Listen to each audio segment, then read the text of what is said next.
also exhibit BT1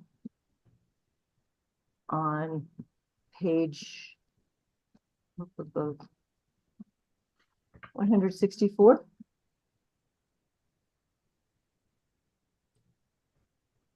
The footnote there also says New Mexico jurisdictional retail energy sales are based on EPE's 2023 long-term forecast. Are there two different 2023 long-term forecasts?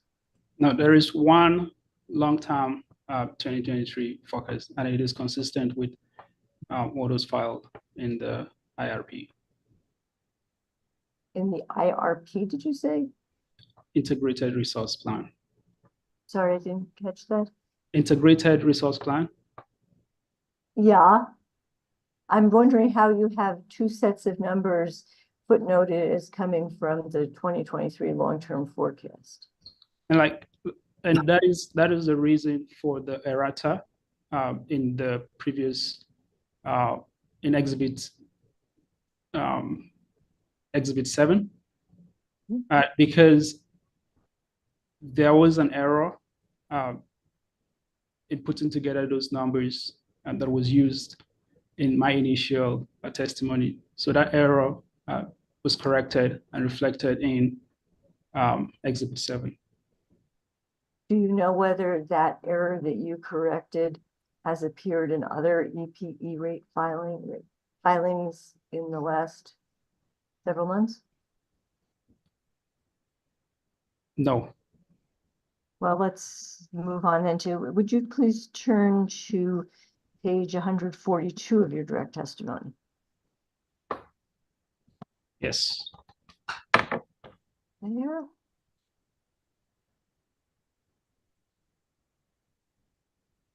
I'm not. Okay. When you worked at the City of Las Cruces, did your responsibilities include utility rates? No. And during your time at Entergy Louisiana, did your work involve residential retail electric rates? No. During your time at Entergy, did Entergy offer any rate credits for electric vehicle owners? None that I know of. And when you began working at El Paso Electric, that was after the first TEP was filed, am I right? That is correct. So how did you educate yourself about the development of the WHEV, WSEV tariffs that were approved in the first case? Yes, I did read through testimonies and the filing package, as well as the approval. And I also read through the exhibits and other application materials. So based on that, I was able to learn more about the EV programs at El Paso Electric. And when you say you meant the order and the certification of stipulation as well as the company's own filing? Is that what you? Yes. Do you know whether the monthly minimum charge language on EPE's tariffs was added at the time that the WHEV, WSEV language was added? Have I lost you? Oh, there you are. Or was pre-existing in EPE's file tariffs? The minimum charge provision has been in existence in EPE's tariffs. And throughout your direct and rebuttal testimony, you contend that the purpose of the proposed new limitation clause is to clarify how the monthly minimum charge provision is to be applied. Is that right? That is correct. Can you point to any, having evidently examined the case 20-00241 UT, which I applaud you for doing? Can you point to any evidence in that case that indicates that EPE intended to impose this limitation in applying the WHSEV rates? Now, the minimum charge provision, like I did mention, has always been part of EPE's approved, commission approved rates. Now, the minimum charge provision, the whole house EV rate rider is part of applicable rates where those riders applies. And because it is part of those rates, all provisions, the minimum charge provisions apply also to the whole house EV rate rider incentive credits. And let's look at the language of the minimum monthly bill charge. And I don't, let me see, where's the best place to find. I guess here's just one example, page 167 of your direct. And I'm sorry, I opened up the version that doesn't have the header on the top that Ms. Olson circulated, I think, at lunchtime. But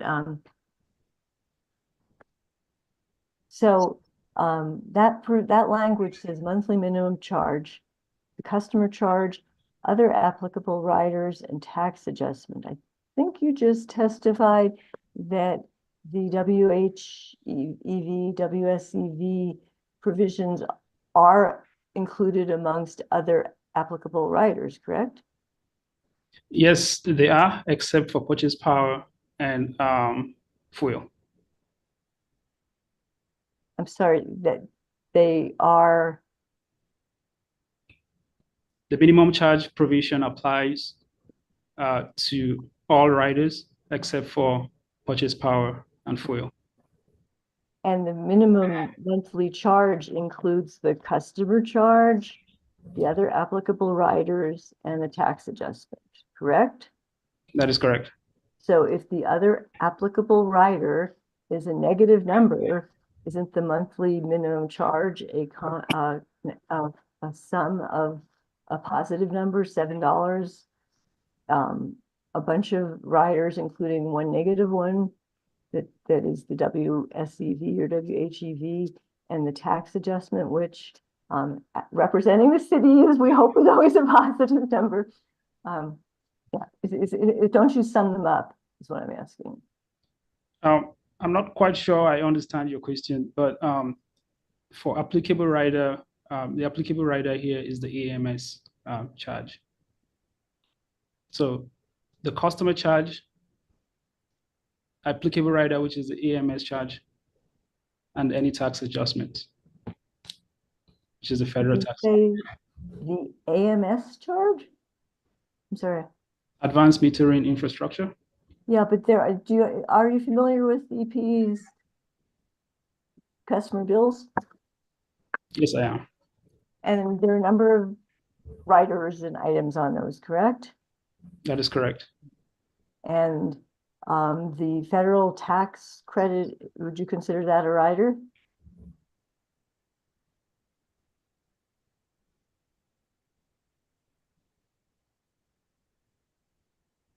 Yes. And that's a negative number, correct? That is correct. And and that shows up in the monthly minimum charge as one of the other applicable riders, correct? That is correct. So why, and that's the negative, so that takes the total bill downward, correct? That is correct. And why do you think that the WHEV rider is not treated in the same way?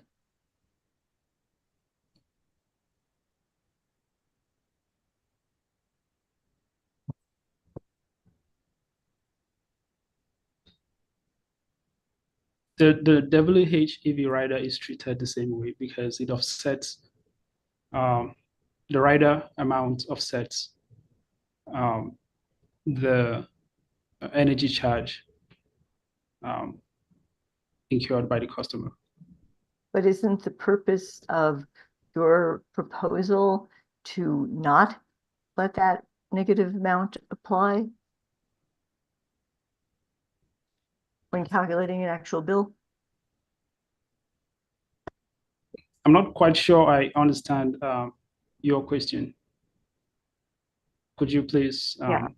rephrase? So is the purpose of the proposed limitation language that you're proposing in this case to negate that negative value of the incentive credit, of the WHEV rate rider credit incentive?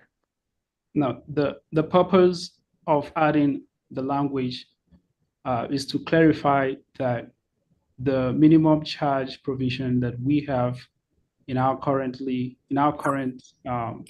tariffs is also applicable to the whole house EV rate rider incentive credit.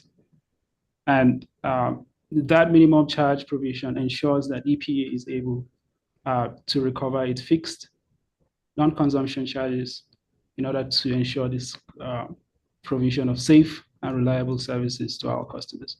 Well, Mr. Taraki, if the purpose of the monthly minimum charge was to make sure that you recovered that customer charge for the fixed cost, wouldn't it just, the minimum monthly charge, wouldn't it just say the customer charge and tax adjustments?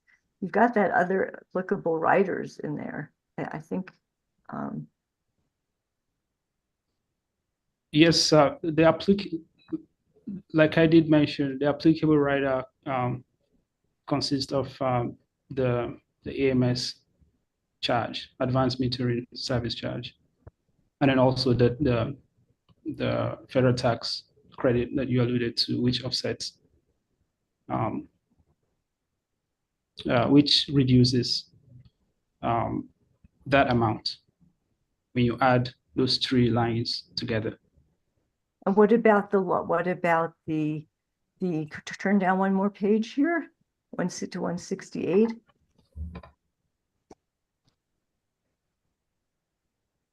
What we have here in the middle of the page is the whole house electric vehicle WHEV rate rider incentive credit.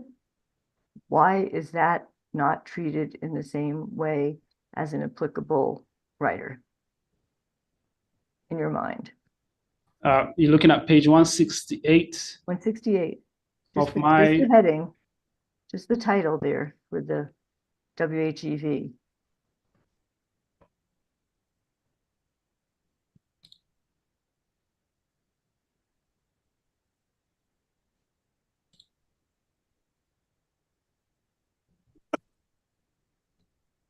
page 168 of my Of your direct testimony. Right, just go down one page from where we were.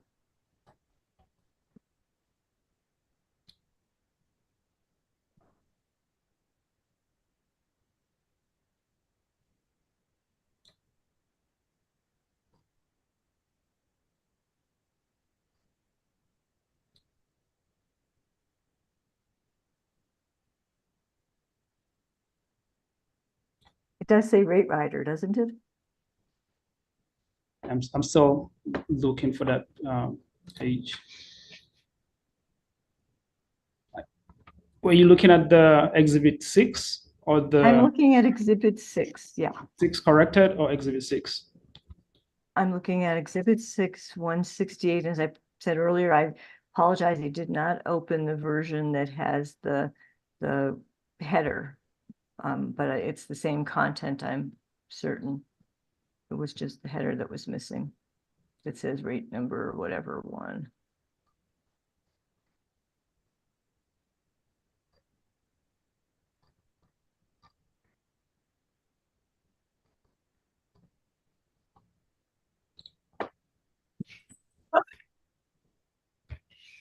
And you see, well, let's look at are you at 168 now?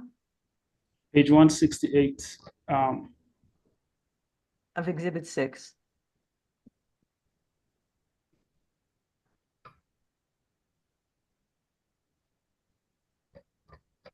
No, I'm not. You're not?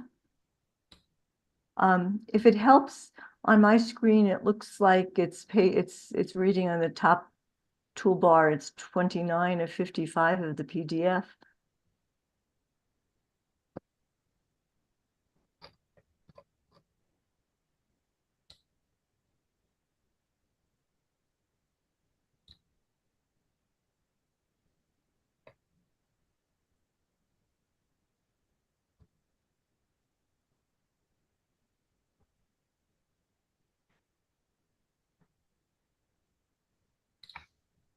You still haven't found it? Yes, It's just one page down from where we were previously.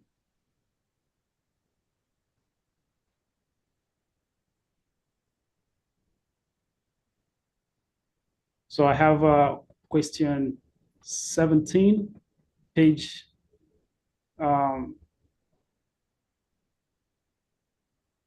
No, I'm in the tariff sheet, oh, the tariff sheet, the tariff sheet. 168. Okay. Yeah. Exhibit BT-3, page 3 of 26. Probably. I don't, that's why I said I don't have the header, but I think we're on the same page. Okay. Do you see the title, Whole House Electric Vehicle WHEV Rate Rider Incentive Credit, Rate Rider Incentive Credit? Yes, I see it. Is that a rate rider? It is a rate rider. Is it an applicable rate rider? It is a rate rider applied to the tariffs.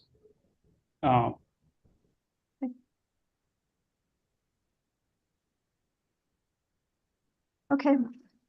Let's go on to, just one more question on the WHEV. Would you please refer to your rebuttal testimony at page 5, lines 20 to 22? Rebuttal, that is exhibit number 8. Rebuttal, page 5. Let me find the right question because this is looking at the version. I'm looking at the version that is.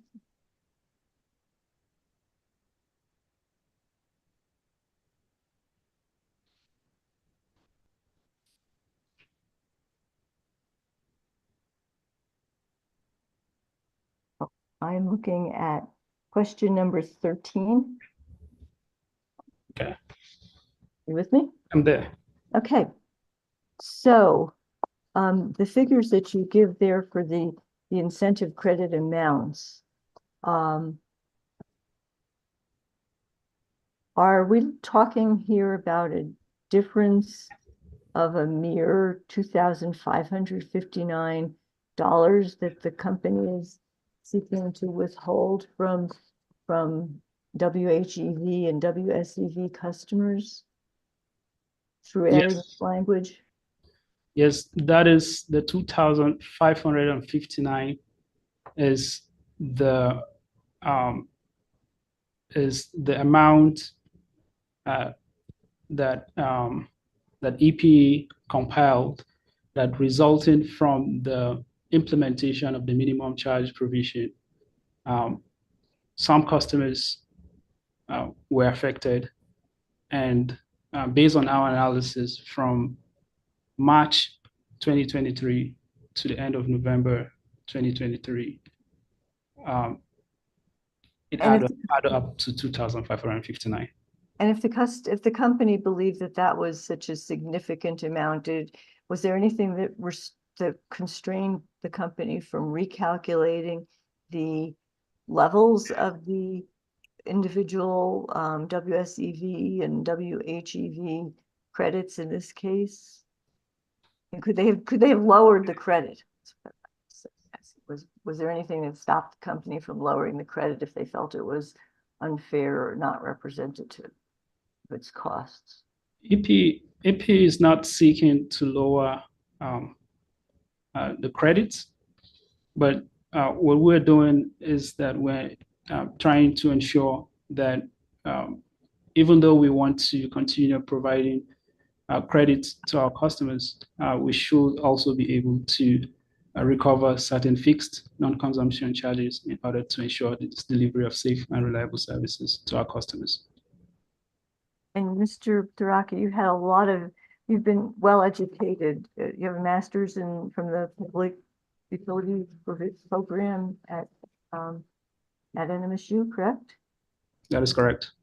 And sneaking around on the internet, you also were enrolled in the PhD program there for a while. Is that right? That is correct.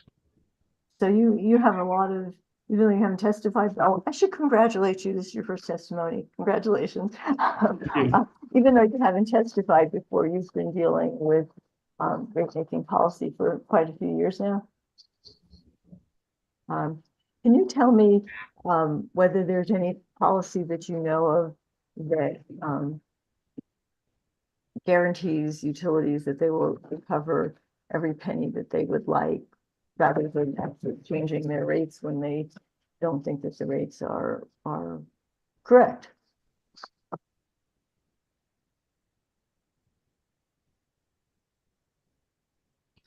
I can't say of any policy in specific, but I am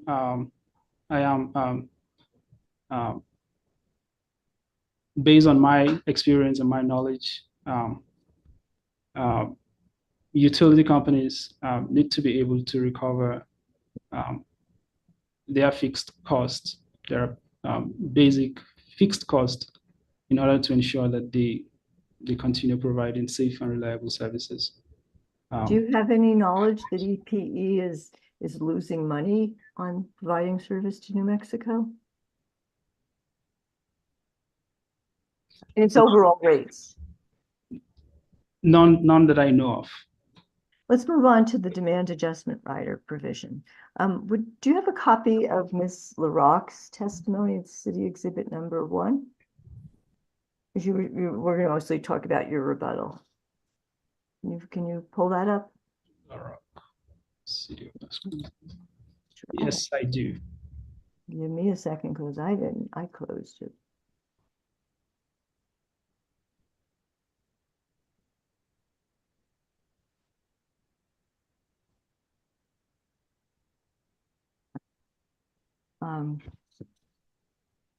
So you're the only witness who discussed the demand adjustment rider, correct? That is correct. And you did provide some rebuttal testimony to Ms. LaRocque's positions on that on your proposal, right? The company's proposal. That is correct.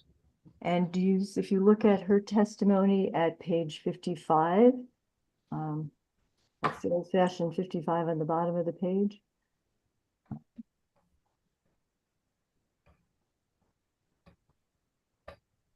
Do you see?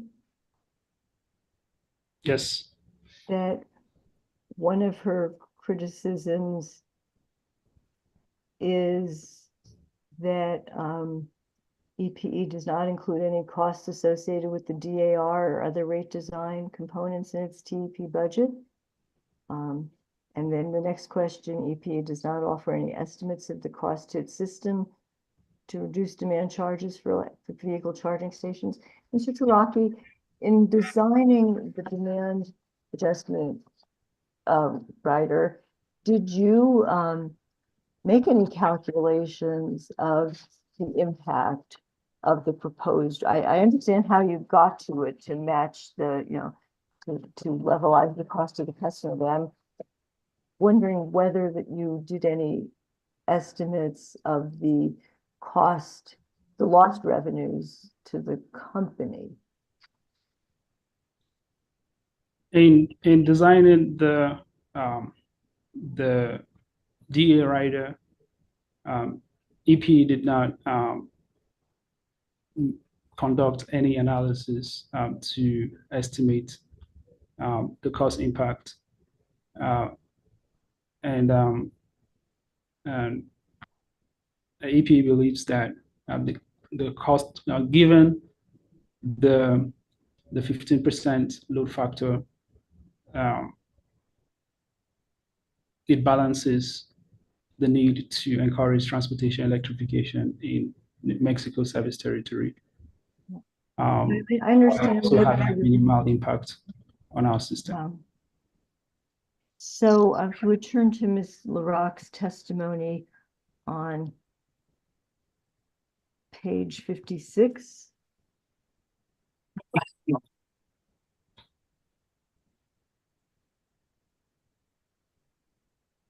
Do you see her discussion of her questioning of whether or not the company is proposing through your testimony to create a veiled request to create a regulatory asset? I'm going to get Mr. Ryan to jump up here. You see that intention of hers? Yes, And I see that. following that, she's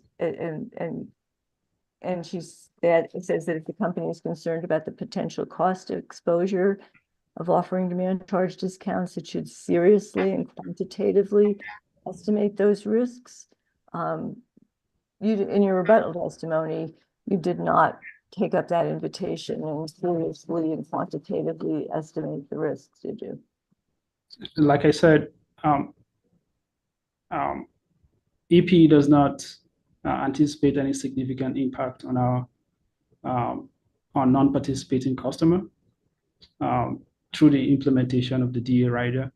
However, EP plans to track the cost associated with the implementation of the DA rider to evaluate continuation of the program or of the rider.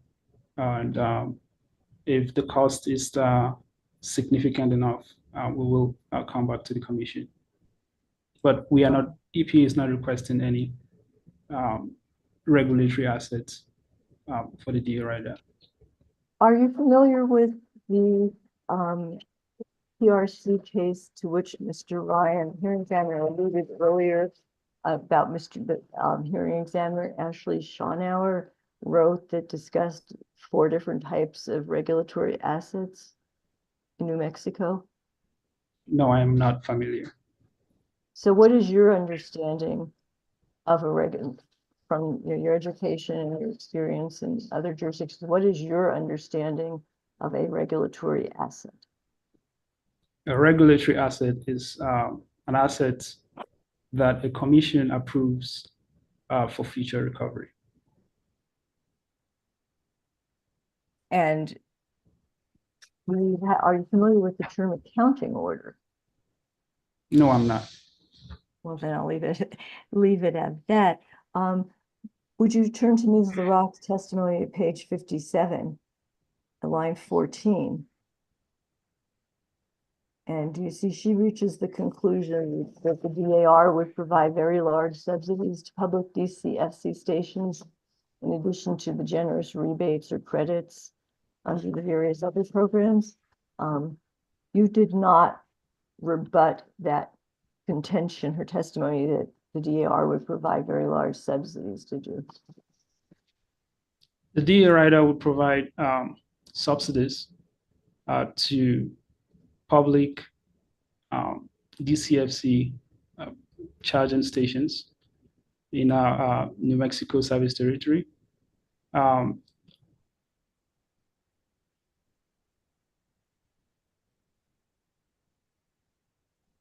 Okay. Let's go to your rebuttal at page 19. May I add to? I'm sorry. No, I didn't mean to cut you off. I'm sorry. So I was going to also say that the subsidy, the 15% load factor, which tends to provide subsidy for public DCFC charging stations, is taken into consideration that in EPA's New Mexico service territory, we do not have any publicly available DCFC charging stations, hence the need to incentivize those type of stations. Would you turn to your rebuttal at page 19? I know I just have a moment here. regarding the Florida DAR rate that you cited, you admit that EPE's proposal to use 15%, which you just talked about, is not the same as what was approved in Florida, which was a 10%, right? That is correct. And as far as the Entergy Texas proposal, you did not address in your rebuttal Ms. LaRocque's comment about the status of that request, did you? No, I did not respond to that. Do you know whether Entergy got that approved in Texas? I'm not sure that got approved in Texas, but I'm aware that Entergy has a similar program in New Mexico that got approved. In Mississippi that got approved. That's all my questions. Thank you very much, and congratulations for your first testimony. Thank you. Mr. Downs, you requested 20 minutes. Yes, sir. Thank you. Mr. Traki, I'm Alan Downs. I'm a pro se intervener. I'm not a lawyer, so let's see what we can do. I wanted to ask you first to go to your rebuttal testimony, which is Exhibit 8, I believe, question 20. You were smart enough to include question numbers so that even though with the page numbers missing, it's fairly easy to get to the right place. I want to clear up here a misunderstanding that I've had. In this question, you're trying to clarify how the limit on the whole house EV rate rider incentive will be implemented. Would you read the second sentence in your answer, starting on line 18? I'm sorry, what page? You're on page 9, Page 9. question 20. I didn't give you the page number because the version that you've published originally did not have page numbers. But you do number your questions, which makes it fairly easy to get there. Thank you. And you said question 19? Question 20. 20, okay. I'm asking you to read the second sentence, which begins on line 18. The calculation under the proposed rate schedules will continue to apply the credit rate, which is 0.04740 cents per kWh for rate 01 customer, times the kWh consumed during the super off-peak period as in the currently effective rate schedule. So you are not asking to change the way in which the whole house EV rate credit, which appears on the bill, is calculated. That is correct. And that means then that you are intending to continue to enforce a minimum bill by adding the charge, which is labeled on residential bills, adjustment to meet $7.33 minimum. Is that correct? EPA is adding the minimum charge provision to limit the amount of incentive credits to ensure that that incentive credit doesn't cause the customer bill to fall below the minimum charge provision. You just said that you're adding it, but I believe you've been charging it since last March. So this isn't new, right? This is not a change. What we are doing here is that we're adding a language to let our customer be informed that their incentive credits is subjected to the minimum charge provision. Okay. Let's move on to question 23, which is on page 11.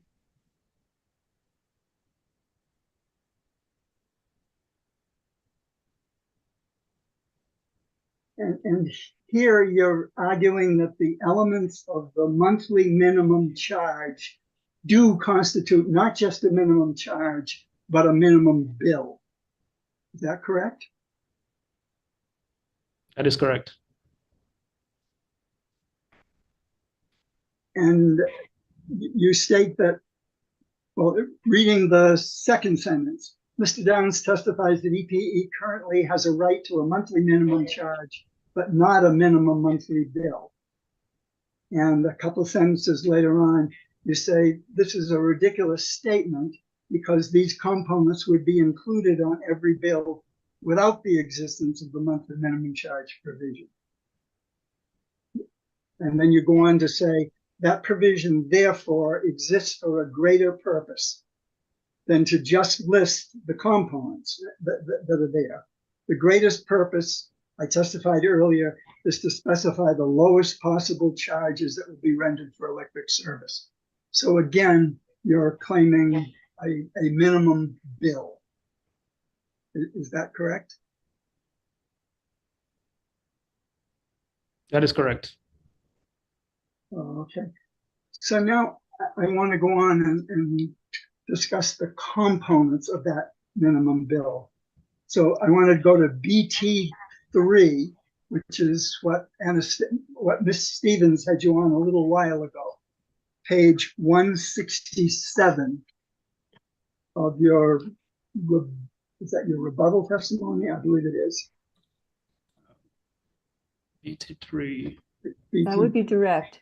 Correct, yeah. Correct. Okay. I'm sorry, direct testimony. BT3, yes, I'm here. Okay, so we're on the second page of the residential service rate. The first line, I think, reads time of day TOD rate. We're on the right page. Yes.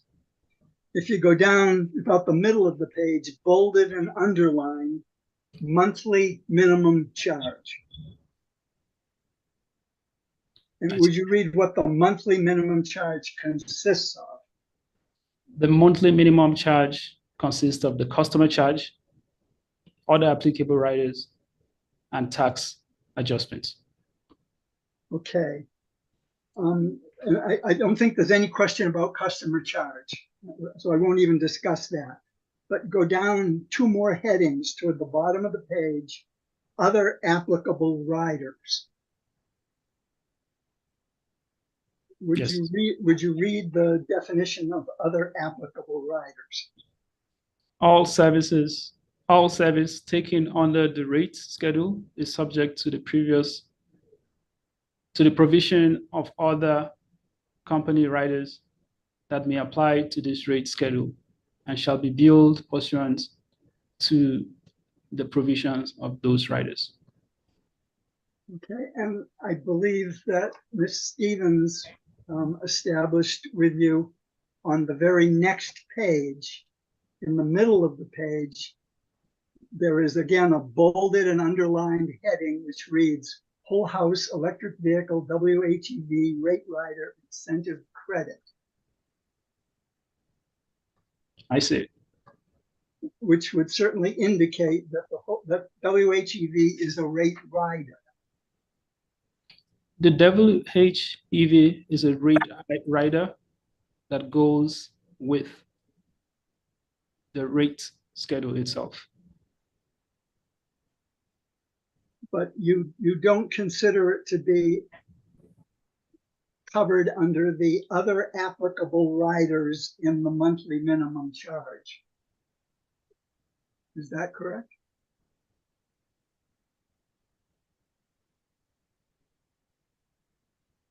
I do not,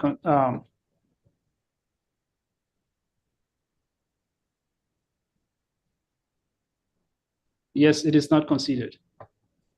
Okay, so what we're up against here is that there is a difference between the way other applicable riders is defined for monthly minimum charge and the way other applicable riders are defined a couple lines down. Is that, Could you please rephrase that question? Other applicable riders at the bottom of the page seems to indicate that it includes all riders that apply to this rate schedule. But the way you have applied the minimum monthly charge and the other applicable riders portion of that does not include all of the riders. So I'm simply making a note that the way you define other applicable riders in the monthly minimum charge differs from the definition of other applicable riders that occurs just a little further down the page. Yes, that is correct. And like I did mention earlier, that the minimum charge consists of the customer charge. The applicable riders here is the EMS charge. Right. The way you've calculated the minimum charge, I believe, is customer charge, $7, advanced meter rider, 38 cents. So now we're at $7.38. And then federal tax credit, which is the percentage of the total bill, and the percentage of $7.38 comes to 5 cents. So you end up with $7.33 as the minimum rate 1 residential bill. Correct. Okay. I want to go one more page to 168. I'm sorry, before we move on, I want to point out on monthly minimum charge, we've talked about customer charge, other applicable riders. Now we're going to talk about tax adjustment. Okay, so now go to page 168. At the top of the page, there's a definition of tax adjustment. Would you read that for us, please? Yes.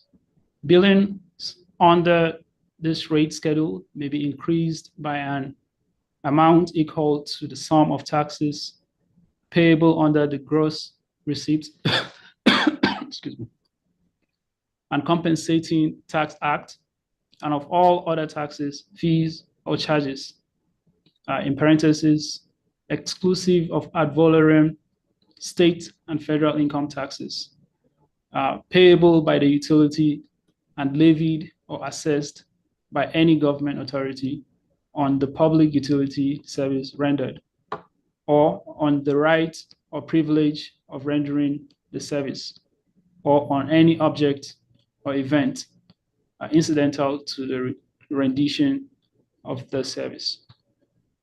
Okay, so all other taxes, fees, or charges exclusive of ad valorem state or federal income taxes.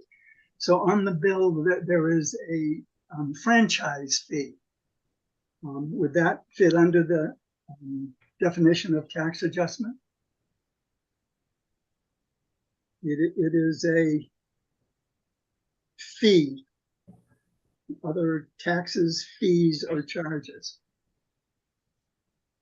Yes. Okay, how about the line that says taxes, which is charged as a percentage of the bill? I live in the county, so in my case, it's charged at the county sales tax rate. Would that be considered a tax adjustment?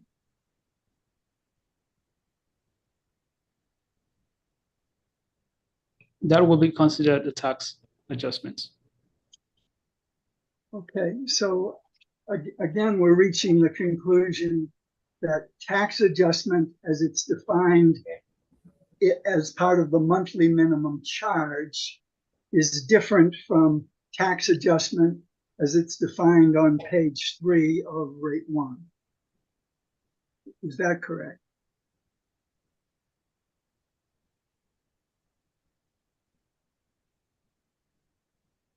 That is correct. Okay, so we're faced with, you're trying to enforce a monthly minimum charge, and you explain that it's customer charge, other applicable riders, and tax adjustment. But you have a definition of other applicable riders that differs from the definition in rate 1. And you have a definition of tax adjustment that differs from the definition also in rate 1. Is that a fair statement?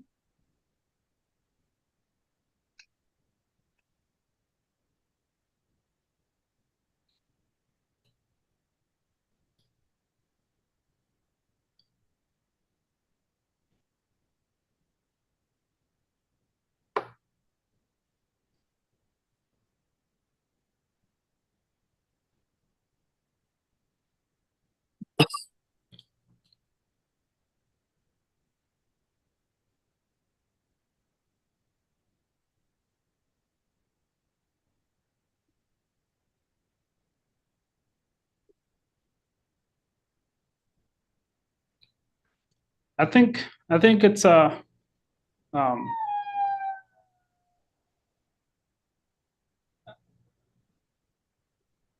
I think it's a fair thing.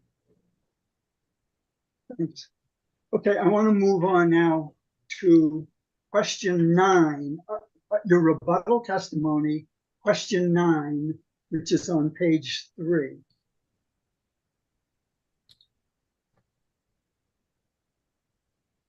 Question 9. Okay. I just want to correct something here. At the beginning, you say Mr. Downs attaches several bills to his direct testimony. Do you still believe that's correct?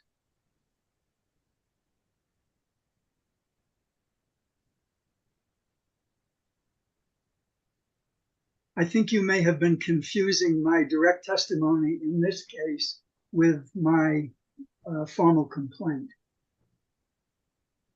I think that's the case. I may have been referring to your former complaints. So there was one bill attached.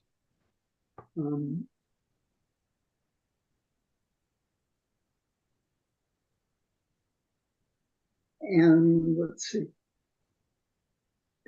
On your answer, you say that due to a billing error, which I addressed below, Mr. Downs has filed a formal complaint. So the implication is that my complaint is dealing with a billing error. Is that correct?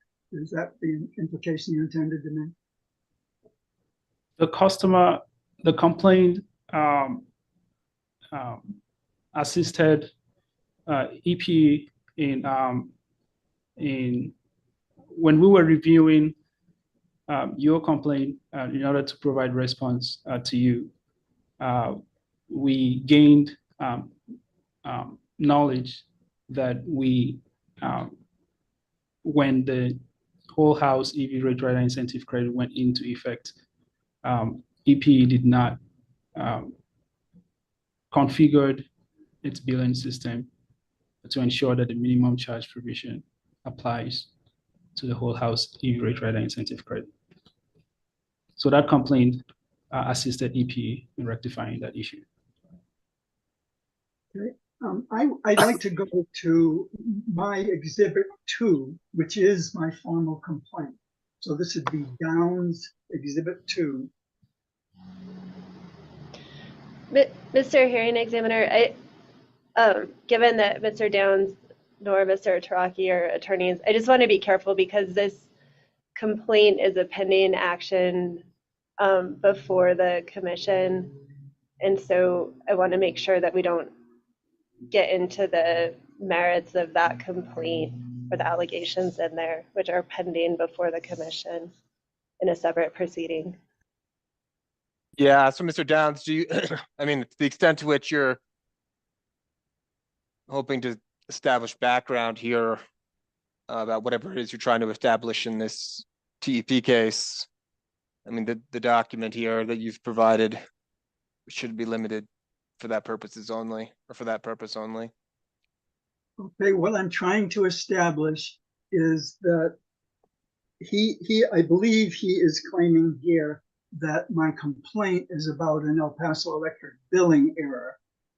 And I was going to have him read the statement of the complaint, which says that it is about this charge to meet minimum or adjustment to meet minimum, which I don't believe El Paso Electric is entitled to. So I'm not complaining about an error. El Paso Electric doesn't believe this is an error. They believe that they're entitled to make this charge. Right. Well, And so I would just, caution against providing any positions or testimony on the pending complaint. I think what Mr. Taraki said was they discovered the billing error because of Mr. Downs' complaint. Okay, I'm willing to let it go at that. And that's all the questions I have. Thank you, Mr. Taraki. I appreciate it. Thank you. I have some questions on this subject, Mr. Taraki. You were describing earlier the phrase, or you used the phrase earlier, fixed costs. And I assume that would be something different than volumetric charges or costs. Is that correct? That is correct. Can you describe some of what fixed costs are? Yes, fixed costs are costs that are incurred, that are sunk in nature and are incurred over a longer, last over a longer period of time. So it's my understanding that, typically a fixed cost, as opposed to say something that would depend based on usage. And I forget the exact technical term in the rate setting process, but in any case, like a fixed cost is how many meters you'll need. Is that right? Yes. Because it's just we have these many customers, we have that many, need to get those many meters. There's not gonna be any change based on how much electricity a particular customer uses. They just have to have a meter, right? Yes, that's correct. And the meter is part of the fixed cost based on my limited understanding. There are also other fixed costs, generation, transformers, poles, lines, etc., etc. The utility incurs a fixed cost for providing service to customers, correct? Yes, the utilities incurred fixed costs to provide services to ensure that they provide safe and reliable services to customers.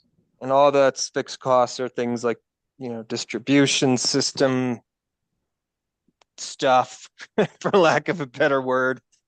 I've learned all about the varying technologies that allow better insight into the distribution system and how that, you can, as PNM puts it, light up the distribution system to see how it's exactly functioning. So there's a lot of investment that goes into the distribution system just to enable a customer to have service at all. Is that correct? That is correct. Okay. And are there any circumstances where a customer should not have to pay their fixed costs? None that I know of. I don't think there should be any circumstance where a customer will not pay fixed cost. Because it seems to me problem for the intervener's position on this one is there's a school of thought out there that says get rid of the whole home electric vehicle credit altogether. And the reason why is because it's an unfair subsidy for individuals who are fortunate enough to be able to afford electric vehicles to charge them. And that the last thing we should be doing is giving those people credits. And that thought necessarily extends from one that's similar, which is in the distributed energy resources sector, there is in fact a segment of customers who could theoretically have zero bills due to their generation, yet still have the benefit of connection to the utility system and all of the reliability and assurances that provides. I mean, that's basically the debate here, correct?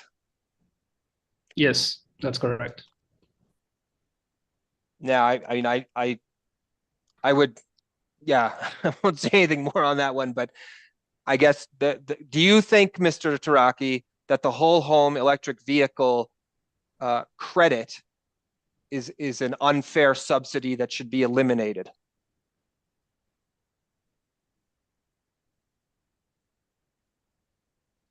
I can't say whether it is an unfair subsidy or not, but the spirit behind the proposal and of the whole house EV rate rider incentive credit is to encourage our customers to look towards transportation electrification within our jurisdiction in New Mexico. If I recall correctly from the last TEP case, Mr. Carrasco, I believe it was Manuel Carrasco, said that the way he calculated the credit was to think of avoided cost. So what did charging allow the utility to avoid in terms of the need to either provide alternative generation or other investments to have capacity? And if you think about it that way, it strikes me, and I'm asking for your comments about this, is that one thing that is definitely not avoided is the customer charge. Like that's never avoided because that's a fixed cost. So in the very genesis of the credit itself, there was never an intention to avoid the thing that is inevitable. Is my understanding correct, or am I confused? I'm a little confused on that question. Okay, well, that's Mr. Carrasco's testimony from whatever that was, 2 years ago. I'll just have to go back and read that testimony again. That's all I have for you, Mr. Taraki, at the moment.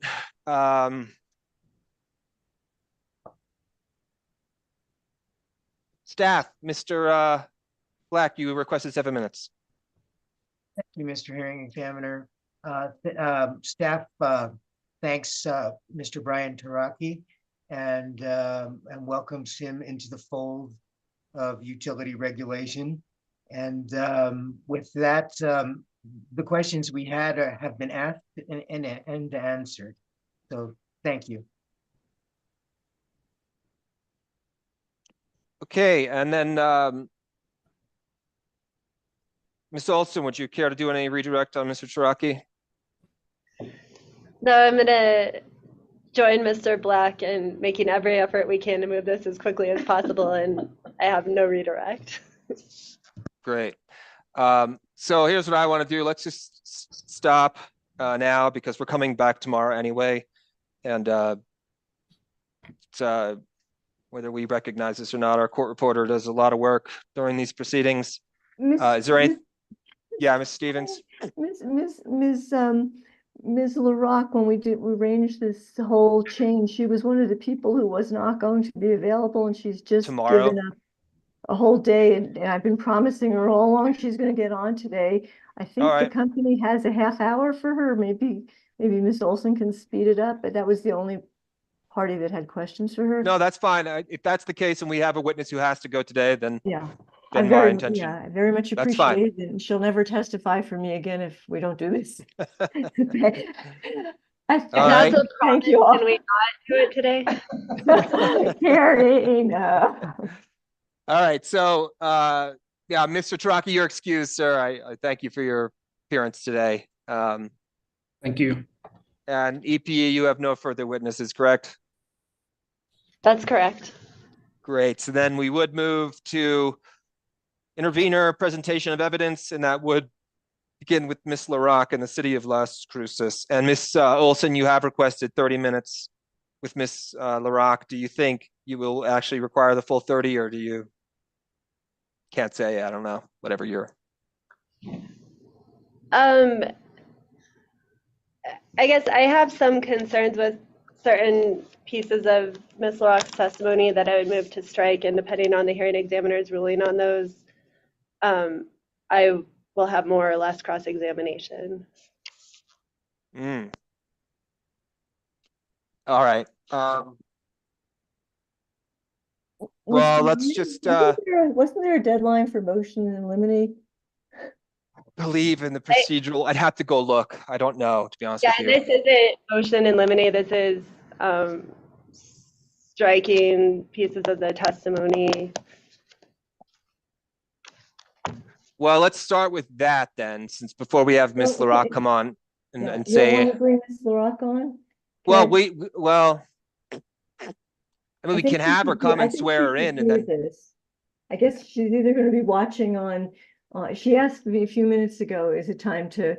Get Oh, I into see. Zoom?" So you want me to just She's in admit the her at least? waiting room, But I All can right, so tell her to go back to watching it on the. no, it's fine. I can admit her. That's not a problem. It's just a question of, it seems to me more logical to address whatever Ms. Olson would like stricken and then go to Ms. LaRock and cross, rather than, your presentation then cross, but it'd be easier just get this part out of the way first. But Ms. LaRock is now in the hearing with us. So Okay. why don't we hear from Ms. Olson? What's going on with this testimony? Okay, so there's several sections, I can read out the page and lines where Ms. LaRock provides the basis of her testimony as either being informed by counsel or being informed by some rate design expert, and I would move to strike those pieces. I can read you the page and lines as hearsay. And And is I the would say argument, the sorry, let me answer- just make sure I understand, Ms. Olson, before I go, Ms. Stevens, you say anything. So you're saying this is, she's not a legal expert, or she's not a lawyer, therefore she can't be offering legal evidence or legal argument. And then she's also a test. Go ahead. It's much more simple than this. She's saying, I've been informed that X. I was informed by counsel that X. I was informed by a rate design expert that this is a problem, and that would all be hearsay. Okay. Ms. Stevens, go ahead. I would just say that the company's witnesses, obviously you've heard them all now, do not have direct personal knowledge of everything that they testify to. Otherwise, this hearing would have gone more quickly this morning. And I think that it's well within the realm of what is done in commission hearings to have a party representative allude to having had conversations with experts. If Ms. Olson wants to question her as to her own knowledge, that she's just solidifying her own conclusions by saying that, she knows this much, but her attorney and her consultant, who of course is Mr. Provencio, who has like 40 plus years of experience in rate design. That's what I'm pretty sure those are, I'm not sure which exactly, but I'm pretty sure that's what we're getting at here. And I think that is fair game in commission cases. She's testifying to theories, not to hard facts that, that it's not like she did an autopsy. Right? Yeah, okay. I understand your argument. Ms. Olson, do you have anything further? Well, I would just say, to the extent she's testifying, she's drawing conclusions based on information that a rate design expert provided. That's not credible testimony, and that's the very definition of hearsay. It's expressly prohibited under the rules of evidence. But to the extent that it's not stricken, then yes, I will need to cross-examine her on what exactly it was that her counsel told her, what exactly it was that the alleged rate design expert said, and likely establish that she doesn't have any direct testimony or any direct knowledge to testify to those subjects in which the testimony has no purpose anyways. Yeah, I understand the dispute, and I will rule in favor of Ms. Stevens in this one. The rules of evidence are relaxed in commission proceedings, and that doesn't mean necessarily it's a free-for-all. It just means that we get together as technical people, as technocrats, and discuss subject matters that there's a certain degree to which level of understanding has to be borrowed from other sources in order to even participate in the communication. So these are all weight questions effectively in my mind. So I'll overrule that objection. Is there others? Or I should say, if you're moving to strike, then I would deny the motion to strike on that one. Okay. So is that it, Ms. Olson, or are there others? Those are the motion to strike those. I think there's 4 pieces of testimony. I understand that's been denied. And do you want to identify the exact portions for the record? I'm happy to let you do that if you feel so inclined. Sure, it's page 42, line 8 through 17, page 52, lines 2 through 5, page 54, lines 4 through 6, and page 57, line 2. Oh no, excuse me. Page 56, lines 21 through page 57, line 2. Okay, good. Ms. Stevens, I'll allow you to call your witness and then Okay. And I saw her there a second ago, Lisa, Ms. LaRock. There you are. Good afternoon, Ms. LaRock. We're going to get you in under the wire here. and let's allow Mr. Lee to swear the witness in. Yeah, please swear the witness.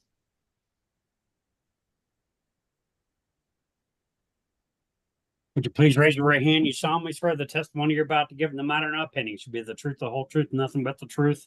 I do. Thank you. So, Ms. LaRock, do you have in front of you what's been labeled as CLC Exhibit Number 1? The Yes. direct testimony of Lisa LaRock from the Dropbox? Yes, I do. So let's start with, would you please give your name and your title? My name is Lisa LaRock. I'll spell it LISALA capital ROCQUE. My title is Sustainability Officer for the City of Las Cruces. And did you have the opportunity to prepare and pre-file written testimony and exhibits in this case? Yes, I did. And this document, CLC Exhibit Number 1, is that your direct testimony? Yes, it is. Was this prepared by you and or under your direct supervision? Yes, it was. And do you have any changes or corrections to make at this time? Yeah, in addition to the 2 redlined additional pages in the supplemental response to discovery exhibit LL-4, the changes I have on this, this first one is on page 30, line 16. I have written smart charging programs, but I meant what is correct is smart rewards program. And then on page 56, line 21.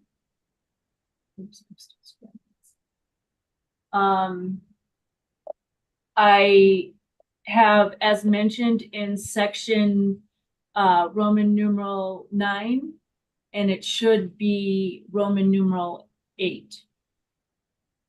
Yes. Okay. With those changes and corrections, Ms. LaRock, is this testimony true and correct to the best of your knowledge? Yes, it is. And would you give the same answers today under oath as you did when you filed this testimony? Yes, I would. The city moves to admit Ms. LaRock's direct testimony and exhibit CLC Exhibit 1. Okay, I want to just confirm something here. So I'm pulling up. This is the exhibit, Lisa LaRoque direct. This is what was shared on Dropbox. Am I understanding correctly that Ms. LaRoque, you've just changed this to a different Roman numeral? Correct. 8. So yeah, so what I think I'm going to need you to do, Ms. Stevens, is to resubmit this with those redlined or in some way marked, right? Because what'll happen is, I understand it's probably not the most significant thing, and but someone could look at this after and be like, "That's not what it says. It says 9. Why doesn't it say 8?" Whatever. So if you can refile it with those changes reflected in the document, we can just move on today. Yeah, as long as the Dropbox remains open, I'll do that. Yeah, just send it to all the parties by email. The only reason we use the Dropbox initially is to avoid the flurry of everyone emailing each other. But like, the little trickle that happens during the hearing is not a big deal. Oh, okay. Should I do So both? if you'd like, but just make sure that it gets to our court reporter. That's the only thing that really matters Yeah, ultimately. he's the one who I don't know that I have his email address, so maybe. I will So see that you will get you it. take care of that, Mr. Hearing Examiner? I will, yes. Okay. I probably do from some previous case because we've seen a lot of him lately. I will Okay. send a message to the group to which you can reply all. Okay. Thank you. With that, I thank you, Mr. Ryan and Ms. Olson and Mr. Lee, and I pass the witness for cross-examination. Well, what I should say though is I haven't actually admitted this document yet. Oh, we So haven't admitted it yet. No, I'm yeah, sorry. Yeah, Ms. we- Olson, I would presume you would continue to object on the basis that you did earlier. That's correct. I have the objection to strike. I also object to the exhibits that are attached to Ms. LaRock's testimony that aren't prepared by her or that she doesn't have direct knowledge of. Okay, understand. And are you talking about the company's discovery responses? No, I'm talking about exhibit LL1, the company's transportation plan report, and LL2.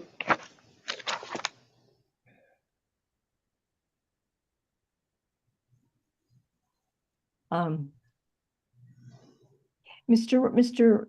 Hearing Examiner, we Mhm. went through this whole thing. I think it was after her testimony was filed with Hearing Examiner Hurst in the EPE renewable energy portfolio case 23000086 UT, and if it pleases the commission yourself better, we can remove these exhibits and ask to take administrative notice of them. I believe that based on what happened after the testimony was filed, in the other case, I believe I duplicated all of these as CLC exhibits, knowing that there were some issues about file documents of any sort being attached. I still don't. I'll be mea culpa. I still don't understand exactly what the commission's current, status on that is. But we will do whatever it takes to make you happy, and we'll hope that one of these days it'll be clarified so we don't go through this every case. So you're saying you're not sure exactly what the administrative notice procedure is and what the No, scope of it is? I know. I don't know whether or not it's a crime to have attached a company pleading as opposed to a company discovery request as supporting evidence, and that's really the issue here. Yeah, I understand. Well, there's like kind of a couple of things that go on inside of it, which is just that number one, there's a question about what's admissible in any particular case, right? But this is a company pleading. You're correct. It'd be difficult to understand why the company would object to the thing it wrote, unless it's like a very technical objection to say, well, we didn't write that, or it's not the actual document, or something like that. The other reason that it's often useful to admit these things into evidence is you would be incorrect to assume that the New Mexico Supreme Court knows how to utilize the e-docket system in any meaningful fashion. In fact, you'd be wrong to assume that anyone knows how to use the e-docket system in any meaningful fashion. It is not a user-friendly application, and we are trying our damnedest to get rid of it. And I hope to have that be successful, and that we have a modern and beneficial program for the 21st century very soon. That's what I have demanded of our new chief of staff. I don't demand anything, but like that's what my pet project is. If I can make that happen, I would love it to happen. So anyways, Mr. Hearing Examiner, I've been telling Melanie Sandoval and anybody who listened to me that I and many other people would be very happy to pay the commission to use the internal version because you apparently have more word searching capability than the rest of us do. So as far as this document, just for clarification, Ms. Olson, does appear to be a report generated by El Paso Electric submitted on August 1 of 2022. And that was in the compliance report of 2241 UT. And I'm gonna assume further that if I go into the e-docket for this particular case, I can find this document as it appears here. Yes. I think the misunderstanding with my objection is that I don't think Ms. LaRock has any direct knowledge or preparation, so it's confusing to me why she would be sponsoring this exhibit to the extent it was just admitted as an exhibit to cross-examine EPE on or to testify to. My overarching concern is that it allows parties to effectively just gather documents and shove them into the record by attaching them to their witnesses' testimony when their witnesses aren't appropriate sponsors for those exhibits. Yeah, well, so But- the way we do it is just by taking administrative notice of the document and not admitting it into the record. But as I was just explaining, it would be incorrect to assume that this document will go along with any appellate record. And that it will not be correct to assume that it would ever be discovered by anyone who doesn't know how to utilize the e-docket filing system in some meaningful way. So there's very practical reasons for admitting it into the record, which is our justices will then see it, which is just totally pragmatic. Right, I understand that, but what are they seeing? Some document that's randomly attached to witnesses' testimony that possibly shouldn't appropriately be in evidence. Yeah, That's I understand that. I understand. That's the countervailing force. I totally agree, which is why we have the administrative notice rule. So that's why I was asking you if this document is readily available on the 2241 docket, in which case we don't have to admit this into evidence, and we can just take administrative notice of it. That sounds appropriate to me. And it sounds like Ms. Stevens, you are confirming that is the case, that this is a document taken directly from the. It is, but the way that Ms. Hurst resolved this was that under the administrative notice rule, which I don't have in front of me right now, is that parties are supposed to have the administrative notice document, no matter what it is, even if it's a commission document. And earlier today, we were dealing with who's an exhibit, a document that was not from the PRC, the clean air rules, and that's but it's an NMAC, Right. So, or maybe it's an NMAC. I don't know. It's such a new rule, but it's a question of really getting it into the record some way, like you say, for that record on appeal, because you can be certain that not anybody is going to be able to locate it unless with a site to e-docket. And I don't even, when I write my Supreme Court briefs, I don't even bother to, I cite them just by the name. Yeah, no, I understand. And in the PNM rate case, what we did was there was an entire list of exhibits that were administrative notice exhibits, technically commission exhibits. But I mean, that seems a little unnecessary to do in this case. So let's just the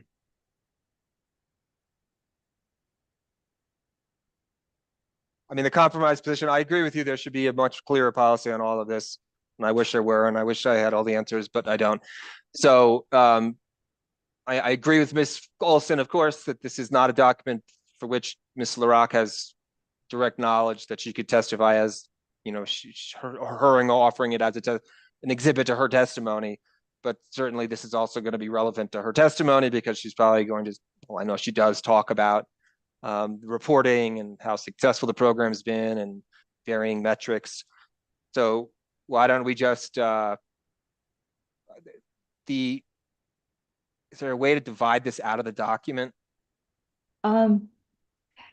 Yeah, since I'm going to do it again, it would leave us with the couple of missing things, and then I could take it. Hold on, give me just maybe that's simple. Since you are resubmitting her testimony anyway, submit it as a different exhibit number, and then it'll be purely administrative notice. And here it is. Yeah, it is, because I anticipated the problem after the other hearing with Ms. Hurst. I have it on my exhibit list, so it's in the Dropbox as CLC exhibit number 2 and CLC exhibit number 3. I have not, because I did not get them into the record with any of the company's witnesses, but if it's administrative notice, that's not relevant, I don't think. No, it shouldn't be. I mean, so it's just, we're just Well, taking no, administrative if- notice of a documents from you another would- proceeding.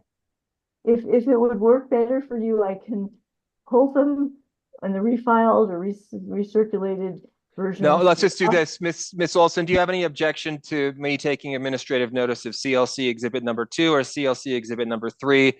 The title of these documents are compliance filing in case 2241 for what appears to be month 8/1/22 and 2/1/23. No objection. So let's admit CLC exhibit number 2 and CLC exhibit number 3, and then go back to Miss LaRock. If we can just excise all of that, Miss Stevens, when you resubmit Miss LaRock's testimony, Okay, does that Will do. solve our problem? I think so. I'm glad that we're not duplicating them because it's fat enough. All right, so there we Okay. go. Thank you so much.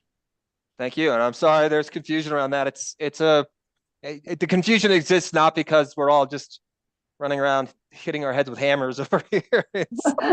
There's a bunch of different forces at play, and you're trying to navigate systems and how to make things transparent and accessible while simultaneously not overburdening a record and blah, blah, blah. So, And just to make certain, have you admitted, or I move to admit CLC exhibit number 1 Ms. LaRock's direct, without- yes. with the corrections that Ms. LaRock identified and with the removal of exhibits LL1 and LL2.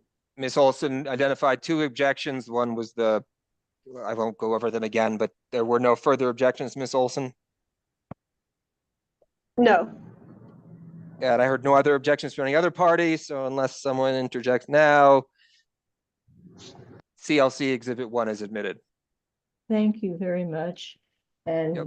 Ms. LaRock, if she's still alive here after all that, is I think ready to be cross-examined. Great. So Ms. Olson, you have 30 minutes. Mr. Lee, we're going to go over a little after 5. Is that all right, sir? Yes, sir. Thank you. So, Ms. Olson, I'll put the clock up, but you just ask whatever questions you can, and hopefully you'll finish before 5:20. Thank you, Mr. Hearing Examiner. I'll try my best to go fast. Sure. Me too. No, do what you have to do, but I'll let you just do your thing. And I'll just put the clock up. I appreciate it. So good afternoon, Ms. LaRock. It's been a long day. So just as a brief refresher on your background, you're the city's sustainability officer, correct? That's correct.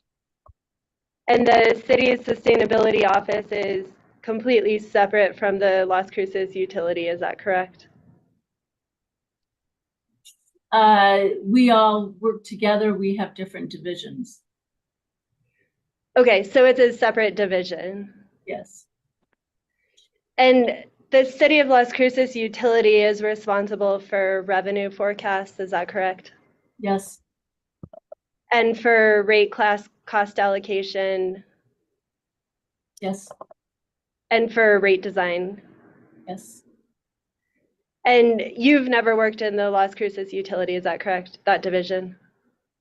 No, I've worked with them frequently, but not for them, not in the division. And in your interaction with them, you've never had responsibility for revenue forecasts, class cost allocation, or rate design for the utilities, is that correct? That's correct. And you've never done revenue forecasts for a utility? No. You've never done rate design? No. Are you going to do those questions again? Honestly. Well, you keep testifying to these areas, so I have to establish your background. I apologize. And you've never done electric utility load research or load forecasting? No. And you don't have an education background in accounting, is that correct? No. Okay, I want to move quickly through your testimony. So can you go to page 42 of your direct testimony? And I'm looking specifically at,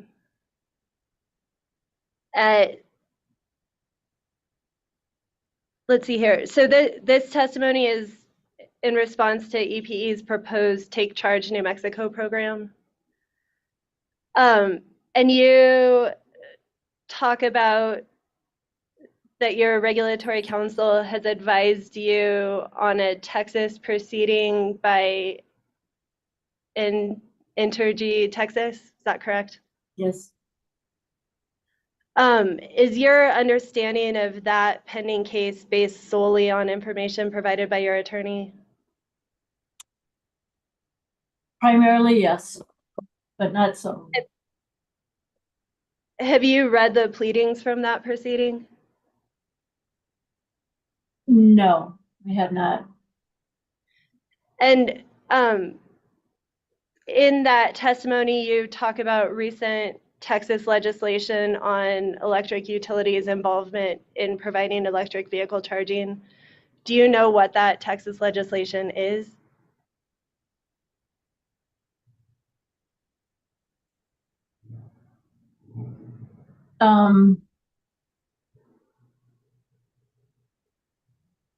No, not well enough to explain it. Okay. What is the relevance of that pending Texas case on the Take Charge New Mexico program proposed in this case? Well, I think what it does is it's whether or not we set a precedent about what the El Paso Electric's role is in using TAP money or to establishing electric vehicle charging stations without cost to other entities. Okay, but to the extent you're relying on that case for that, you don't have any knowledge about that case to support, or whether or not it supports what EPE is proposing in this case or not? Well, with the demand adjustment rider, I think one of the things has to do with whether or not how we determine what should be any adjustments that are made for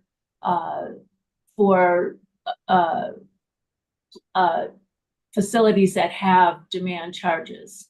And we were talking, there's a discussion with the DAR to reduce the or to cap the demand charges that are being collected for the fast chargers. And that was based on a Florida proposal. Okay, so I think there's two pieces to this. So I'm going to start with one, which is the Take Charge New Mexico program. Because I think your testimony on 42 is in response to that program, not the DAR, the demand adjustment rider. And so with specific regard to the Take Charge New Mexico program, are you suggesting that that Texas case informs one way or the other on the Take Charge New Mexico program? Well, it's still in decision as to whether or not it hasn't. I mean, there's no firm decision from Texas as to whether or not that sort of precedent should be accepted.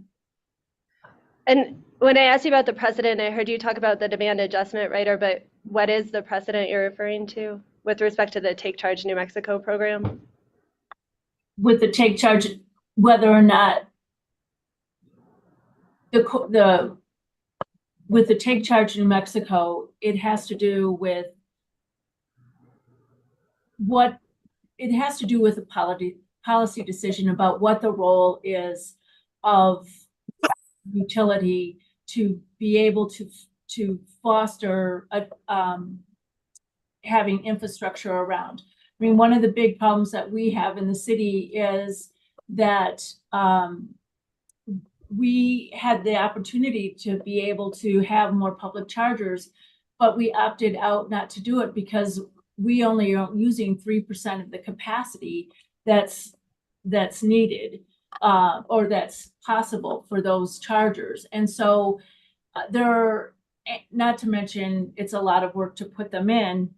And the idea that, and even with the 8 chargers that we have that have 2 ports, we only spend $230 a month, which is about $29 per charger, and then split that by 2 ports. So the point is that I am very appreciative of the fact that what Angie's group has in front of her is a tough one, because I am a strong proponent of this, having public chargers, but it doesn't warrant it at this juncture for us, for me to advocate, because we're not utilizing it. And I mean, Angie's group came to us and asked us if we were going to be putting any more, and I could not justify it based on the limited use that we have. So I think that what happened is that in an attempt to fulfill the TEP, that they pivoted to be able to say, I'm going to put the chargers in and people can take them from there and do with what they want just to get them on the ground. And I laud that attempt, but I think what it really does is it's like, is this too good to be true, sort of thing.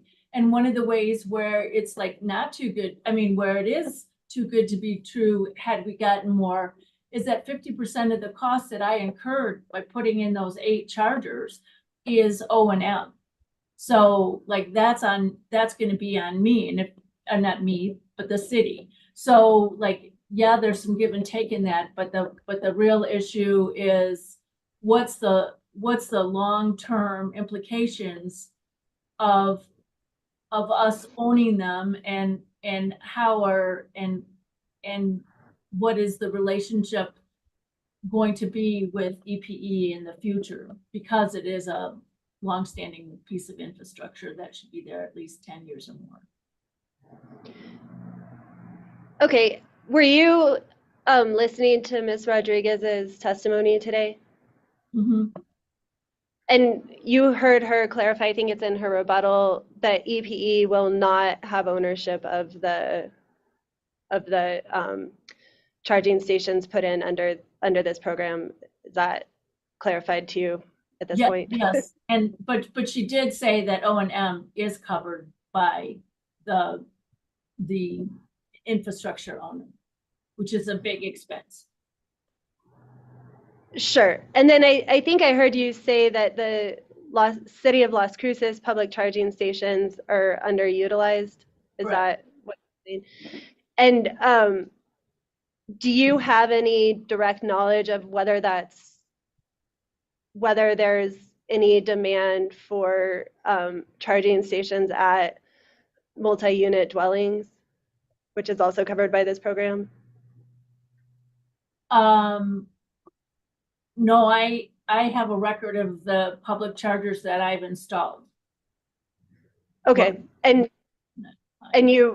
your testimony that those are underutilized wouldn't apply to other areas in the service territory outside of the City of Las Cruces. In other words, there could still be demand for public charging in areas outside of the City of Las Cruces.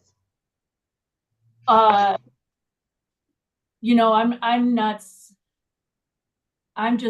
I'm doing is I'm reporting that we have chargers at the plaza. We have chargers, you know, at the athletic center. We have, you know, chargers at the park. And I'm just saying that collectively they average less than 3% of their potential use. And could it be in other places? I would say that I would expect that, since I have a representative distribution, that that it probably is indicative for many places, not to mention that we don't make a penny or even a 0.00 penny on those. We just recover our electric costs, so it can't be any cheaper than any other place. Sure, but you don't have anything that would be representative to a multi-unit, like apartment building or something where people are living? No, I put them in public places. Okay. Let's see here. And then on pages 56 to 57, apologize, I'm jumping around a little bit. And you just mentioned this about the Florida case, starting on page 21. Oops, 56 or 21, I'm sorry. Sorry, page 56, line 21. Oh, okay. You talk about the load factor threshold. Can you just summarize quickly what your understanding of that is? That the EPE is trying to create a program to cap the costs on what a fast charger, a DC fast charger owner would incur by not having, by limiting the amount of demand charges that that are being imposed, by capping the amount of demand charges that are being imposed on that charger. Okay, thanks. And on the Florida case specifically that you're comparing it to, have you read the pleadings for that Florida case? No. Reference? Okay, what is the basis for your understanding that they're utilizing a 10% load factor? I was informed from my counsel, and the reason that this came up in discussion was to determine, because when I was doing the public chargers, on some of them I have a rate 42 charging, so I had to have a difference which goes up to 38 cents during peak time. And I was struck by how in some place that I read that ends up being about 23% for a DC fast charger if you buffer the if you cap the demand charges, is what it averages out to be. And I thought, well, that, like, I'm not even getting good use out of the L2s that I have right now. Imagine that a DC fast charger at peak time is cheaper than it is for a level 2 charger. And I mean, I want adoption too, but I was struck by the fact that it would ultimately, like, why would I want to go to an L2 and hang out for a couple hours when I could go for 15 minutes and pay less? It just seems to be counterintuitive to me that there's such a difference, you know, that comparison wasn't made. And that's why I became more knowledgeable about the origins of the DAR and where and how it would change the landscape of costs. Okay, and other than your attorney telling you what the load factor threshold was proposed in the Florida case, which it sounds like you don't have any information on, have you researched? Objection. What's She the just basis? said that. You're testifying. I'm not, I'm what she just said. All right, let's restate the question. Let's try that. Okay. You just testified that you have no knowledge on the Florida case except that your attorney told you what the load factor threshold in Florida was. And my question is, have you investigated? Objection? Is that a question or is that a statement? Overruled. I understand there is a question in there. And I think Ms. LaRock understands what the question will be. And my question is, have you investigated anything other than the Florida case? No, Okay. And you were a witness in EPE's last TEP proceeding, correct? yes, And have you reviewed the commission's final order? And by that, I'm also incorporating the certification of stipulation. yes, And are you aware that EPE was ordered as part of that stipulation to investigate and propose a rate option to help fast charging station owners? I'm not saying it quickly to try to avoid having to go back through and finding the exact language. I appreciate the fact that there's a need to look at new ways of doing things. I think the thing that's somewhat the fact that it's a, you know, possible regulatory asset is what's problematic to me. I mean, I would have thought that you might have been able to do something like a variation of rate 42, where you just said if it's for DC fast charging, the demand charge isn't going to go above X, as opposed to, and then you wouldn't have had to do all of the accounting for it. So I'm not adverse to the fact that you've lowered the DC fast charge costs. I just think it's in a convoluted way that has to be remedied later on. And that's the concern that I have. Okay, and you're aware that it's a pilot program, correct?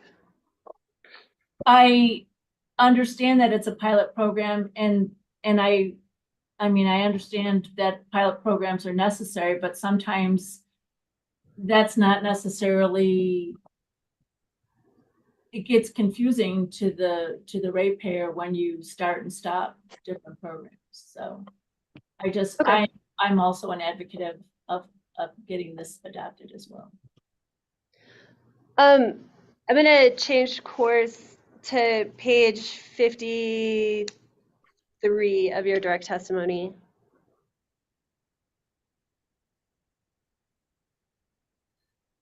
And here you're testifying about the EPA's proposed limitation language in the whole house EV and whole service EV tariffs. Are you there? Yeah. And in that testimony, you're talking about a complaint that's been filed by Mr. Downs. Have you reviewed the pleadings that are filed in that case? Yes. Has the city of Las Cruces moved to intervene in that case? I'm not sure what the final decision is. But at this point, has the city of Las Cruces intervened in that pending case before the commission? I'm not sure. Okay.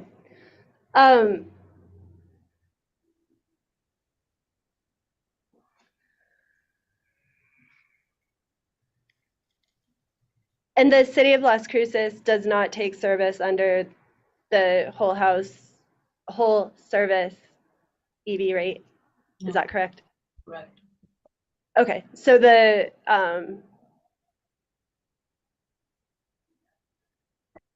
never mind. I'm done with that. Sorry, I'm trying to go quickly and get a little ahead of myself. No, don't rush, Miss Olson. Take what time you need. I mean, Mr. Lee's volunteered to stay, so just Okay, do what you thank gotta you. do. Okay.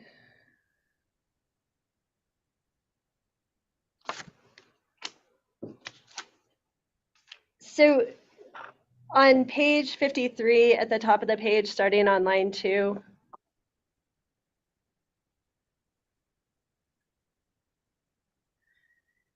Did the city of Las Cruces consider having a rate witness testify in this case? I'm not sure that he was available, but we talked, we did consult with him. Joe Province. Okay. And your testimony here is my reading of EP's tariff language has been forcefully affirmed by the city's expert rate design consultant. Is that correct? Yes. And who is that expert rate design consultant? Joe Provincial. And when did you speak with him on this? We talked with him when Mr. Allen first, Allen Downs came and brought it to our attention. Informally. Okay, and what did Mr. Downs bring to your attention? The fact that his billing had changed. And what was Mr. Provencio's response? He said that that was incongruous with the policies that were set forth, that you have to take the negative balance into account. That even if it wasn't specifically described, that what the implied intention was, that you had to say that you had to accept the straightforward meaning of the policy, and that that would mean that you could have a negative balance at time, because it was determined on an annual basis. It's, and sometimes there'd be more credit and sometimes there'd be less, and that's just the way that it played out. And so, that you have to look at it on the aggregate level, and you have to take the positives and the negatives in determining what the total costs are. And he, he discussed the solar as an example, the solar credits that like, I have not paid an electric bill in a very long time, because I've been and I mean, I've gotten checks, so not like I'm at $7 added. Okay, did you walk through the rate 1 tariff with Mr. Provencio? We looked at, yes. And did you talk about the minimum customer charges that are in that rate 1 tariff? Yes, but the interpretation was that it is subtracted out if there's a large credit. Okay.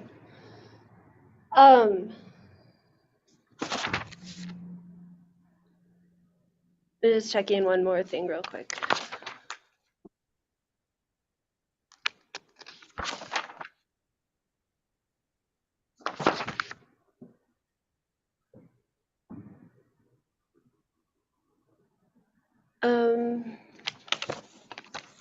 I think that's all the questions I have for you, Ms. LaRock. Thank you. Thank you. I will be very brief to let us get out of here, but I just want to ask Ms. LaRock a few questions, and then Ms. Stevens, I suppose, are you going to have redirect based on Ms. Olson's questions? No. Okay, well, I'll keep it as short as I can. So Ms. LaRock,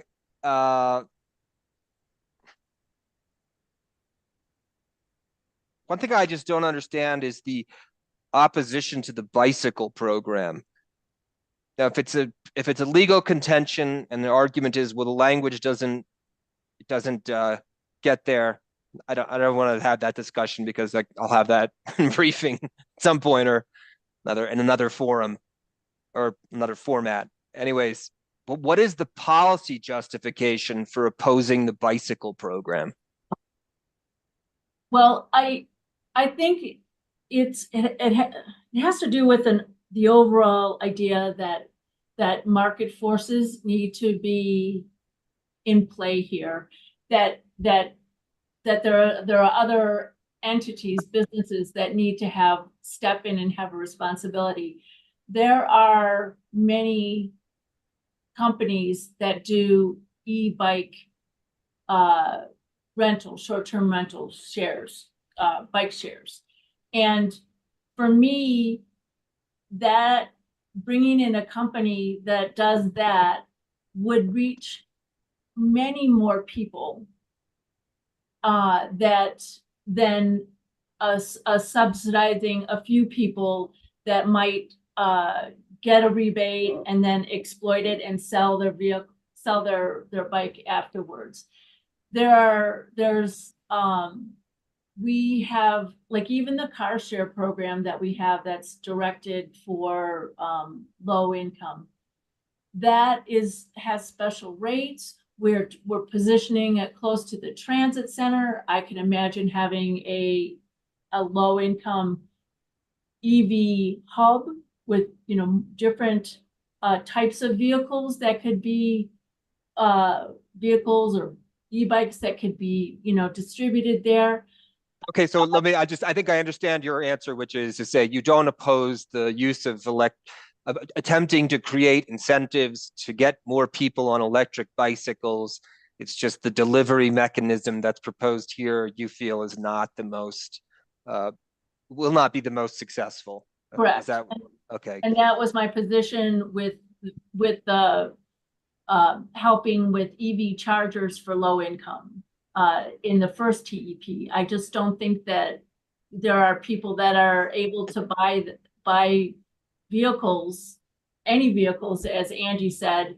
And so having the exposure to them, so when the time is right, it's not a foreign or disparate experience that they've had from their more affluent neighbors.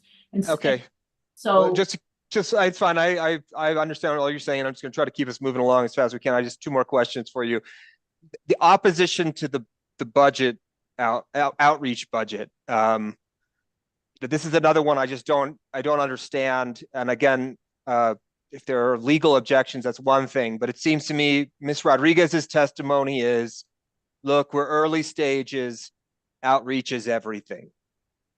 And I asked her, and Rodriguez, was I wrong in the last step to recommend doubling the budget? And she says, no, because actually we would have run out of money relatively recently anyway. She said that was the right call. I mean, all the commissioners, well, they didn't agree, did they? I forget what the vote was, but regardless, like why the opposition to the outreach?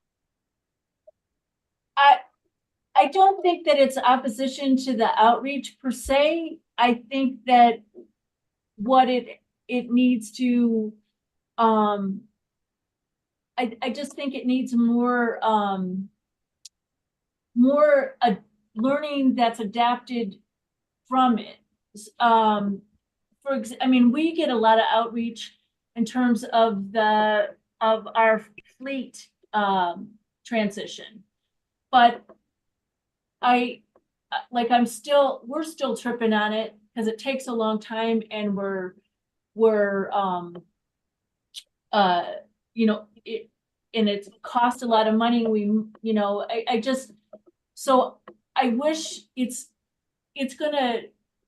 the fact that it's such a clunky transition because there's so many steps is something that I hope that the team learns from to try to streamline that process.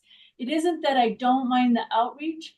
I just want us all to benefit from the learning so that we can all be supportive of it as stakeholders that are all invested in it. If I think I heard you correctly in part of your testimony, you sounds like you've been in contact with Ms. Rodriguez on a somewhat regular basis. Absolutely. They're a great team. And do you get the impression that this outreach budget is money she's out there wasting? No, but I think not wasting per se, but I'm wondering if they're working on an individual level, and that has a very good personal experience. But I wonder if it wouldn't be more helpful to elevate things, like when we're talking about where are we going to put public chargers? I don't know. Like, I don't know where other people are going to be. So I wish that they would help us with a distribution pattern as to this is strategic places to do it, so we can all be invested in it. But that's not an outreach function, though. That's, I mean, it sounds like what you're describing there. Well, that's the difference. It's like, it's an outreach function. If you're asking me as the city, where do you want to put public chargers? I would be like, I don't know. And as a consequence, I don't do it. But if I knew, and I don't mean it that way because No, I'm not laughing. I'm laughing just but- because, but it just strikes me as like that position EPE they can't do that. I mean, right? Like they're under a legislative command to do something. I think that's part of the problem. But another tactic, there's this program, it's called Streetlight Data. It has nothing to do with streetlights, but it tells the traffic patterns there. So if we all collectively, the city, the county, some other entities, and the NEPE looked at like, well, these are strategic places that chargers need to be put, especially DC fast chargers. Then the economic arms of NMSU, of the city, of the county could come together and try to focus. Right now, this is just in my lane, and my lane is very full. And so like, I'm really offering a suggestion as to how we can get more hands on deck. It's not throwing more money at things. It's not the one-on-one time. God love those guys. They're amazing how ready they are to be there. I'm just trying to figure out a way how we can harness the interests of a lot of different stakeholders that have influence so that they would have some data or strategies that they could plan for. Like even the fleet transition that we don't have money for that stuff. We have to like go down the road like 3-4 years to be able to budget that in as a capital improvement. And yes, there's the Power Connect program, but we still walked out with a lot of money in our first iteration. I'm not criticizing them. I'm just saying that we're not tinkering anymore.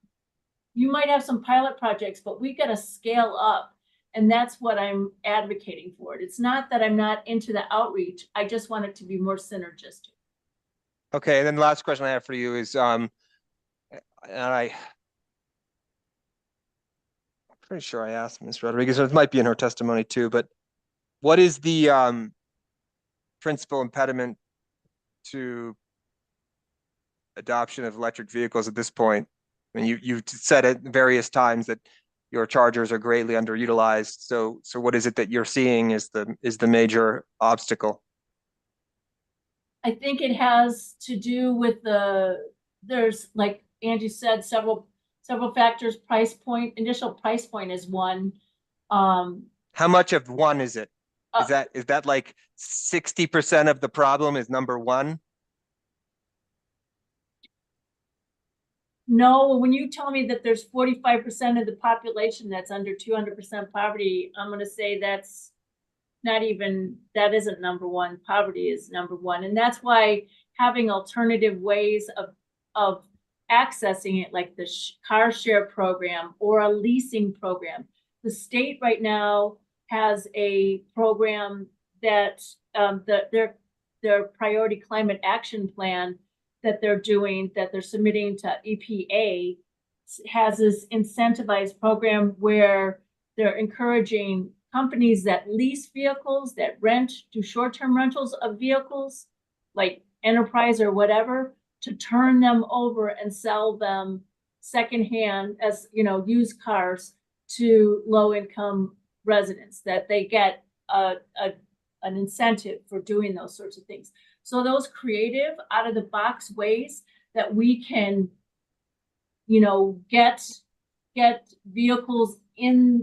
affordable vehicles in the hands of people, or vehicles that are amortized over through leases or sharing, are all great opportunities for doing, of trying to solve the problem. And I think that's what we need to do is, look at different ways of being able to solve the problem than throwing our own money. Like even the Inflation Reduction Act has lots of money, which is what I just referred to, has hundreds of millions of dollars that the state is going to have. And if we looked at the innovation programs that Angie's group is proposing and tied them to that funding, that would be a wonderful way of accelerating and amplifying the changes that are there. I just think those guys are doing a great job, but there's more that we need to be able to harness to make a scalable difference. Okay, thank you very much, Ms. LaRock. Ms. Stevens, did you have anything based on any of that? No, I just want to thank Ms. LaRock and thank you for everybody for staying here this long. Yes, to hear thank that. you very much. I totally appreciate it. Very good, and I'm going to cut us off here and give Mr. Lee a break, so unless there's anything further for purposes of the record. Nope. We're off the record, Mr. Lee. Great, so we'll see everybody tomorrow at 9 a.m. Who do we have? Would be Mr. Madsen first. Ms. Lynch, he'll be available at 9. And then, I mean, nobody said that their witnesses were unavailable, so I assume we'll just go as the chart says: Madsen, Downs, not Simpson, Porter, Kai Fillion, and then Mr. Jimenez. Sound good? And Mr. Hearing Examiner, do we need a new Zoom link or will it continue to work? Yeah, that's a very good question. I'll have to send a new one because this was only scheduled for a single day.